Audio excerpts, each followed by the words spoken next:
अस्सलामु अलैकुम रहमतुल्लाहि वबरकातुहू। मुअज़्ज़ज़ सामिईन, हमारे माशरे में आम तौर पर एक सवाल ये किया जाता है कि जी बच्चा बिगड़ गया है, ये किस इदारे में पढ़ता है, ये किस उस्ताद के पास पढ़ता है।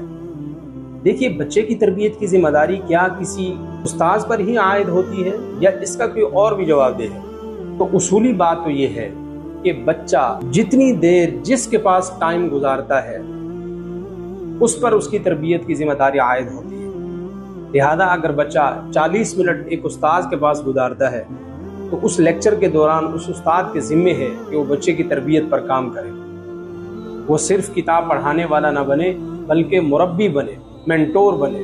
तो इस लिहाज से अगर कोई बच्चा 6-7 घंटे या 8 घंटे किसी इदारे में रहता है तो इन 8 घंटों के अंदर तरबियत की जिम्मेदारी इस इदारे की है, और इन 8 घंटों के अलावा बच्चा बाकी 16 घंटे जहाँ पर गुजारता है उन 16 घंटों में उस्ताद या इदारे के जिम्मे नहीं है कि वो तरबियत करे, फिर जिसके पास वो है उसके जिम्मे है कि तरबियत करे। ज़ाहिर है वो वालिदैन, वो घर है जहाँ पर बच्चा अपने माँ बाप के पास रहता है, तो उनकी जिम्मेदारी भी बनती है और बल्कि उनकी जिम्मेदारी ज़ायद बनती है, उनकी जिम्मेदारी 2 गुना बनती है, क्योंकि बच्चा 8 घंटे इदारे में गुजारता है मैक्सिमम, ज़्यादा से ज़्यादा, वरना 6 घंटे 7 घंटे, ज़्यादा से ज़्यादा 8 घंटे भी कहीं गुजारता है किसी इदारे में।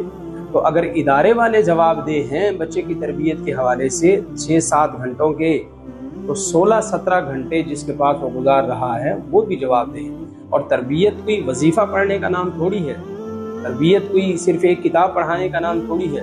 तरबियत तो बच्चे की होगी चीज़ों को देखने से, वो उस्ताद को जो करते हुए देखेगा, माँ बाप को जो करते हुए देखेगा, मुआशरे में जो होता हुआ देखेगा, बच्चा उसी को ही अपनी ज़िंदगी का हिस्सा बनाएगा और करेगा। तो इस हवाले से तरबियत की जिम्मेदारी माँ बाप की भी है, उस्ताद की भी है। तो लिहाजा हम में से हर एक को अपनी जिम्मेदारी को समझते हुए बच्चे की तरबियत पर काम करना चाहिए।